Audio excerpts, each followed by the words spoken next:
ಇದು ನನ್ಗ ಇವತ್ತು ಆಹಾ ಏನು ವೆದರು. ಹಲೋ, ಎಲ್ಲಿದೆಯಾ? ಬೇಗ ಲೊಕೇಶನ್ ಕಳಿಸು. ಇವಳು ನಮ್ಮ ಏರಿಯಾದಲ್ಲಿ ಇದ್ಕೊಂಡು ಲ್ಯಾಂಡ್ ಮಾರ್ಕ್ ಹೇಳು ಅಂದರೆ ಲ್ಯಾಂಡ್ ಮಾರ್ಕ್ ಗೊತ್ತಿಲ್ಲ. ಕಂಟೆಂಟ್ ಮಾಡೋಣ ಅಂತ ಅಂದ್ಕೊಂಡೆ, ಅಷ್ಟರಲ್ಲಿ ಮೀಟ್ ಮಾಡಬೇಕು ನಿನ್ನ, ಬಾ ಅಂತ ನನ್ನ ಫ್ರೆಂಡು. ಹಲೋ, ಲೊಕೇಶನ್ ಎಲ್ಲಿ? ಶೋರೂಮ್ ಹತ್ರ ನೋಡಿಸ್ತದೆ, ಟಿ ವಿ ಎಸ್ ಶೋರೂಮ್ ಹತ್ರ. ಏನು ಮಾಡ್ತಿದ್ಯಾ?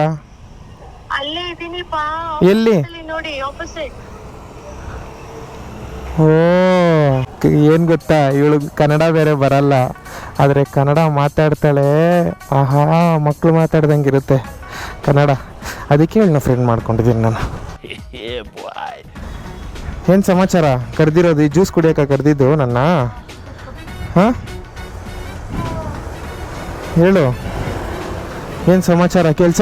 ಓಹೋ, ಜೋರಾಗೆ ತಂದಿದ್ಯಾ? ಇದು ನನ್ಗ? ಏನಿದು? ಹಾಂ, ಯಾವ ಶೂ ಇರ್ಬೋದು? ಕ್ರಿಕೆಟ್ ಆಡೋಕ್ಕೆ ಶೂಸಾ? ಯಾವುದೋ ಲೋಕಲ್ ಬ್ರ್ಯಾಂಡ್ ತಂದಂಗಿದೆಯಾ? ರೆಡ್ ಕಲರ್ ಅಂದರೆ ಪೂಮಾನೆ. ಏನಿದು ಇಷ್ಟೊಂದು ಪ್ಯಾಕಿಂಗ್? ಯಪ್ಪ ಸ್ವಾಮಿ, ಚೂರು ನೋಡೋಕ್ಕೂ ಗ್ಯಾಪ್ ಕೊಟ್ಟಿಲ್ಲ ಗುರು. ಆ ಥರ ಪ್ಯಾಕ್ ಮಾಡೋರು ಅಂಕಲ್. Thank you. ಕೆಲ್ಸಕ್ಕೆ ಹೋಗ್ಬೇಕಾ? ಓಕೆ, ಬರೋದಾ ನಾನು? ಹಾಂ, ಬರ್ತೀನಿ. ಬಾಯ್ ಬಾಯ್. ಟಾಟಾ. ಹಾಂ, ಥ್ಯಾಂಕ್ ಯು. ಆಹಾ ಗುರು, ಇಲ್ಲಿಂದ ಇಲ್ಲಿಗೆ ಬಂದಿದ್ದಕ್ಕೆ ಇವತ್ತು ಶೂ. ಇವಳನ್ನ ಮೀಟ್ ಮಾಡಿದಿರ ಹೋಗಿದ್ದಿದ್ರೆ ಇದು ಸಿಕ್ಕಿರೋದ ನಮಗೆ. ನಿಮಗೂ ಯಾರಾದರೂ ಫ್ರೆಂಡ್ಸ್ ಇರ್ತಾರೆ, ಹುಡುಗಿಯರಾಗಲಿ ಹುಡುಗರಾಗಲಿ, ಈ ಥರ ಒಂದು ಮೂಮೆಂಟ್ ಇರುತ್ತೆ ಗೊತ್ತಾ, ಸಡನ್ನಾಗಿ ಸರ್ಪ್ರೈಸ್ ಮಾಡೋದು. ನಿಮ್ಗೆ ಇಷ್ಟವಾಗಿರೋ ಆಟ, ಒಂದು ಚೆಸ್ ಆಗಿರ್ಬೋದು, ಇವಾಗ ಚೆಸ್ ಬೋರ್ಡ್ ಗಿಫ್ಟ್ ಮಾಡೋದು, ಇಲ್ಲಾಂದರೆ ನಿಮಗೆ ಬಟ್ಟೆ ಇಷ್ಟ ಆದರೆ ಬಟ್ಟೆ ಗಿಫ್ಟ್ ಮಾಡೋದು. ಸರ್ಪ್ರೈಸ್ ಆಗಿ ನಿಮ್ಗೆ ಹೇಳ್ದಿರಾ ಅವ್ರಿಗೆಲ್ರಿಗೂ ಶೇರ್ ಮಾಡಿ.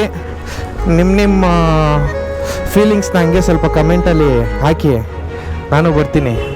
ನೈಟಲ್ಲಿ ಬೋರ್ ಹೊಡೆಯುತ್ತೆ, ನಿಮ್ಮ ಕಮೆಂಟ್ಸ್ ಓದೋದೇ ನನಗೆ ಖುಷಿ. ಅದಕ್ಕೆ ಕಮೆಂಟ್ ಸ್ವಲ್ಪ ಹಾಕಿರಿ, ಓದೋಣ ನಿಮ್ಮ ಮೂಮೆಂಟ್ಸ್. ನಾನು ಓಕೆನಾ? ಸಿಗುವ.